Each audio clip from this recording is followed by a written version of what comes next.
I've never been asked anything like that before. And I think that might be the most difficult question that I've ever been asked. Hi, I'm Alex with Freshwater Frequency. Welcome back to Great Lakes Backstage, also known as GLB. I'm here with Hannah Crandall of TRUSS. Hello. And we're going to be asking a couple questions about her new album, FLUORESCENCE, as well as some general questions about music and your music taste personally. Okay, cool. Let's do it. I want to start with FLUORESCENCE. I'm a big believer in songwriting as a literary thing. Okay. And I think that there's a readerly and a writerly side of it. Okay. So I took some notes as to what I think the themes of the album are. Oh man. And I just want to bounce them back with the creator, because you are the songwriter, right? The sole so songwriter. We all kind of write our own parts of the song. By default, lyrically, I'm kind of the one that puts everything together. Figure. So yeah, that makes sense. And I want to first ask, how long have you been a vocalist for? Oh my gosh.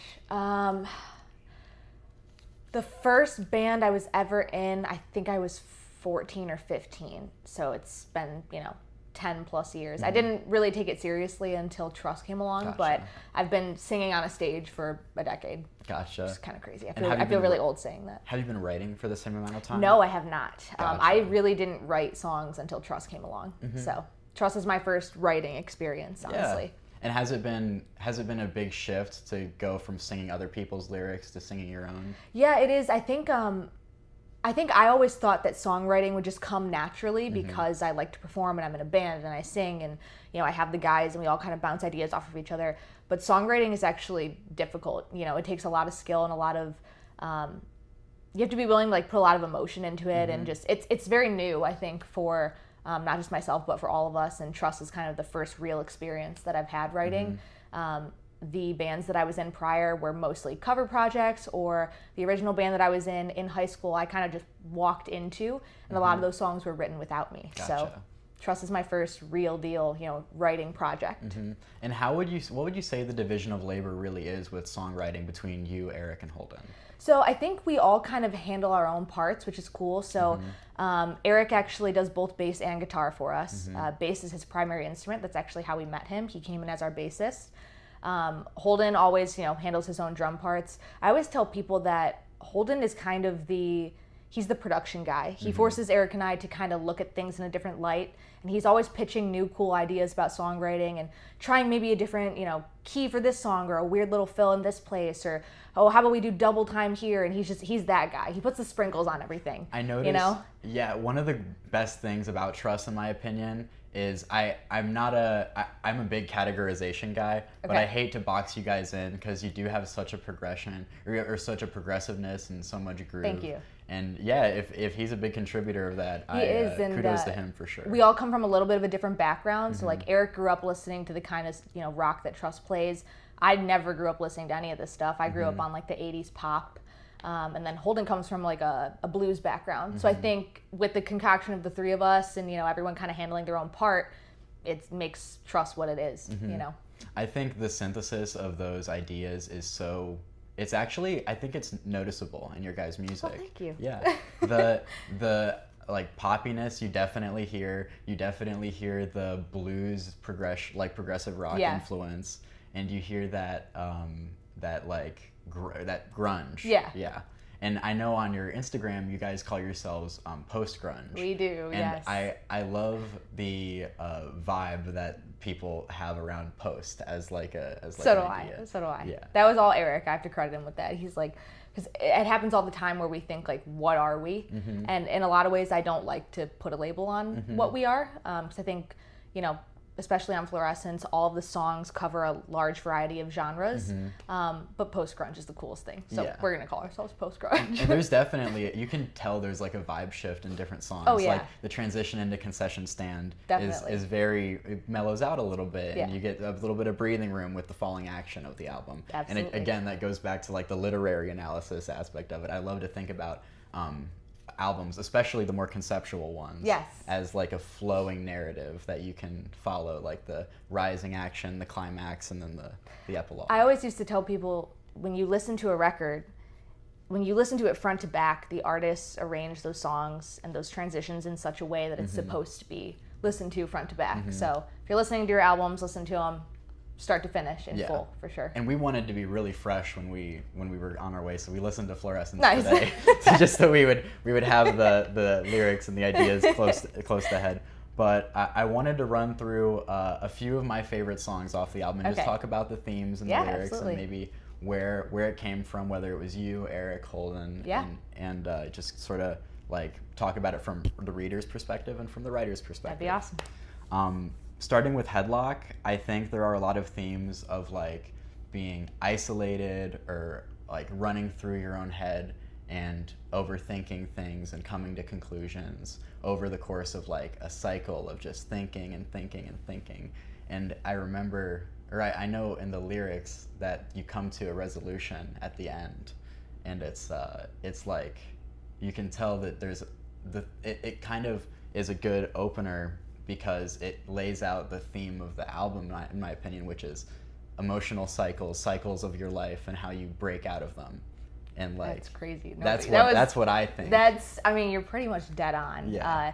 So the lyrics actually for Headlock were written during the pandemic. It was like a group of lyrics that I had pretty much about going stir crazy, being locked up in your house with, everyone's jobs are gone. There's no music. There's no seeing your friends. There's no going outside and being a person and enjoying your life. You're trapped inside and it's COVID. And there was this cluster of lyrics that I wrote around that time that we never really did anything with. And, fast forward a couple years, we are writing Headlock and I'm having a hard time piecing together lyrics for it. And I remembered this, this clutter of lyrics that I had from COVID. And I kind of just reworked them a little bit, reread through them, changed a couple of things, and there was Headlock. So you're pretty much right on the money with that one. Yeah. I love the, like for me as a music enjoyer, literary analysis is one of the best ways that I feel like I can connect with artists. Yeah, it like, makes it personal. Yeah, exactly. Yeah. Like for me, I find patterns in my life that I relate to, and that makes it even more powerful. Absolutely. I mean, we can talk about sound and like atmosphere all day, but the emotion is what drives, I think, rock music in general. Yeah. Oh, absolutely. It's like I the agree. emotional connection. Moving on to Selfish, I think there are a lot of themes in the album that relate to like relationships or like dealing with people who maybe aren't worth your emotional effort, or they could even be like having narcissistic patterns of behavior. And I related a lot to that song because there are a lot of people in my life who I'll emotionally invest so much into them, and then I'll feel like we'll fall apart because of bad will on their part or bad faith. And it's just like I wondered, was that a personal connection there? It's I've always struggled a little bit talking about Selfish because I don't like to name names and I don't want to take away from the ambiguity of the situation, but at the same time, Selfish was written about an experience that happened to me, kind of like what you said, just the narcissistic behavior of somebody, and how that kind of directly affects you as you're emotionally investing in them.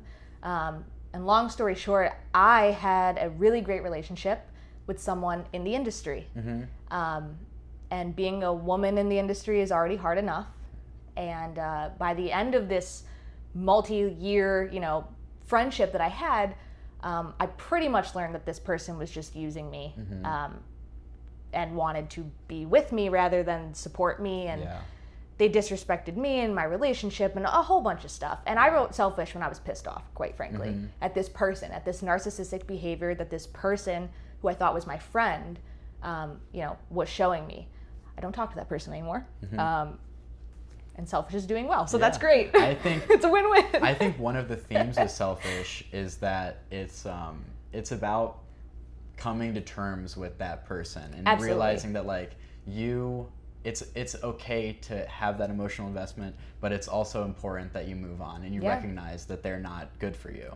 And that's really cool that you say that, because when I wrote Selfish, I wanted it to be known that it wasn't like a breakup song. You know what I mean? That's not what I was going for. It's a generalized relationship gone wrong song, whether that's with a friend or a family member or whatever, a job, whatever it might be. It can kind of be transferred into a lot of different situations. That's how I felt. I was just angry. Yeah. And that's what led to Selfish ultimately. I related it a lot more to my lost friendships than my lost relationships. Yeah. So that's really cool. Yeah, no. That's really cool that you got that. Thanks. I feel like you guys do a really good job writing lyrics that can be broken down in the sense that like there's no sense of confusion with the writing. There's like a conciseness, everything comes together really cleverly, and there are when you do your chorus, you'll switch just one word, and that's so satisfying unto itself. It's so satisfying because you don't like the average person just listening on their commute isn't going to pick that up. Right. But for audiophiles like me, it's so. For the person that's fun. paying attention, it's the little sprinkles on top. And it affects the theme of the song too. For sure. It allows progression. And I'm a big prog guy. Okay. You can tell already. You and Holden would get along really well. Big time. He's a big prog guy. I can tell. And I think talking about the themes of the album is really, really cool. And I'm having a good time right now. Well, so far you've been 10 out of 10 on getting these themes correct. So that's awesome. I do like to read into it a little bit. It's good to know that it came across correctly so far. Yeah. Moving on to Heavy.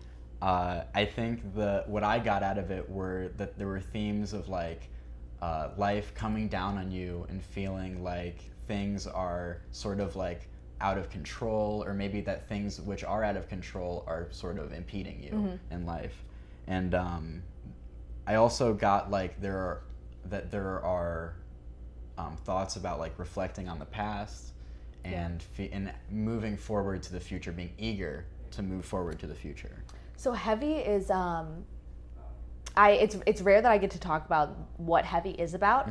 It's actually something extremely specific to me. Okay.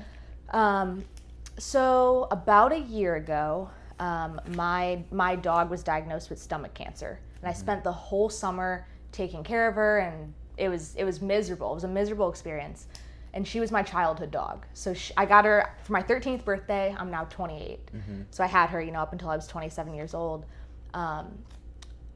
She was the first loss I ever really experienced, which I'm grateful I haven't had to go through that because grief sucks. But I actually wrote Heavy all about the grief that I felt from that situation. I think that when that all happened, I thought it was so strange that people didn't really respect the grief that I was feeling because it was towards a pet and not a person. And I thought that was the weirdest thing. Yeah. Because she was my family. That was my girl, And I thought it was crappy, and I thought it was strange. And so I wrote Heavy kind of as an outlet of just, how terrible I was feeling, all of last year. And I had a bad week last year in the first week of August. I put my dog down.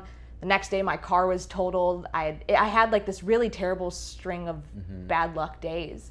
And I was just sad. And that's why I wrote Heavy, because truly it felt like in that moment at that time that the world was ending, And so Heavy really is just about grief, front to back. And I did not know how to process it. I still really don't, a year later. But writing Heavy and being able to sing that with other people, and at the release show, people knew that song already, and having those lyrics thrown back at me, it's a huge weightlifting experience, to be able to have that outlet and to be able to experience that feeling with other people and just kind of, let it all out. And in a time where no one was giving you that, attaboy. Absolutely. You got it right back. Yeah, so Heavy was kind of my therapy for that whole situation.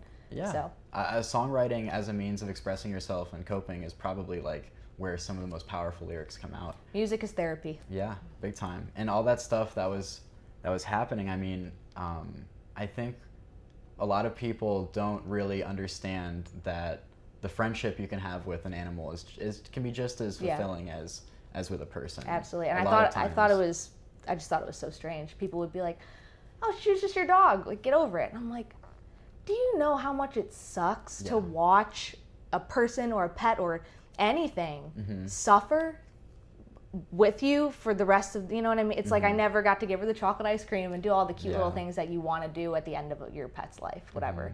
Instead, I got to witness 3 months of just this little puppy being in agony. Yeah. And I was like, this is the most depressing thing ever. Everything feels heavy. Everything feels heavy. Everything sucks. You know, it was like I would go about my normal days, but it just kind of felt like there was this dark cloud over me all the time. And the stress of the situation, it just kind of bled into everything. I wasn't having a good time doing TRUSS stuff. I wasn't having a good time at my job. And it's just, you know, if there's something huge going on in your life that's negative and causing you grief and stress, it just branches out into everything, you know? And so that's what Heavy is about. And how'd you get out of that, if I might ask? I'm not totally sure I am out of it. If I'm being honest, the year mark of that happening is right around the corner, and it feels weird because in a way it's been the longest and shortest year of my life. But I have a really great support system. I'm the oldest of 6 kids, so I dealt with that whole experience alongside my little brothers and sisters and my parents, and and like just being the oldest one, I feel like I have to kind of put on a face and be like the tough one, because I have brothers and sisters all the way down to 11 years old, so there's big age gaps. And it was a loss for me, but it was also a loss for all of them. And I think having that big of a support system of people who get it and know how you're feeling and are feeling the same things with you, it really does make a huge difference. Just not to have somebody brush off how you're feeling, it makes a huge difference. And TRUSS is kind of my savior at the end of every day. I get up in the morning because I love what I do with TRUSS so much that it's all I ever want to do with my life. So music is therapy. Like I said, it's the reason I get out of bed in the morning. It's the last thing I think about at night. And hopefully I'll be able to do it full time someday. Right? Who knows, right? That's the goal. I think you guys are building momentum, and like over time, people just take notice of quality. It's not about whether or not you guys are putting out good music. You guys are already making progressive, fun music with a clear, concise sound. It's just about getting more eyes on it, and the Cleveland scene in general is picking up, I feel like. Yeah, it is, definitely. There's a lot of really cool acts in Cleveland, and I think what's really cool about Cleveland's scene is that everyone is kind of friends with each other. I don't feel like there are these little cliques of subgenres like some other music scenes have. It's like you can go to a hardcore show or an indie show or an acoustic show or a TRUSS show, whatever it might be, and you're going to see the other local musicians there in the crowd hanging out. 100%. Because everyone's just friends and everyone supports each other. So everybody wants really to cool. see everybody else eat. Yeah, it's really cool. Let's see here. Moving on to Tell Me Something. Okay. I think that the lyrics in Tell Me Something are, I felt like it was about maybe losing touch with yourself, or like finding holes in your identity and feelings of like isolation that are working on yourself and like maybe peeling away at the faces you put up or the walls you put up. When I wrote the lyrics to Tell Me Something, it was actually funny because we played a show at the House of Blues 2 years ago. It was for an event called Rock the Halls, which is something that TRUSS puts on annually. And at the time, we had Tell Me Something. We had the music ready, and I had like maybe 60 to 70% of the lyrics ready. And we kind of just decided on the spot to play it anyways. And I ended up kind of just like freestyling these lyrics live, and someone got a video of it, so I was able to go back and listen to them, and we liked them so much, so we kind of made some adjustments and kept them. But it's a lot of what you said. It's kind of just this feeling of being directionless. I think it's crazy that kids will go to high school, go off to college, and by 18 years old, you're supposed to have it figured out. Pick your major. What do you want to do with your life? When are you going to have kids? When are you going to get married? When are you going to buy a house? And it's like, we're just babies when we're 18, 19 years old, and it's so stressful to think that you have to have everything figured out right then and there. And I think, I'm well into my 20s and I still don't know what I'm doing. And I think a lot of people don't know what they're doing.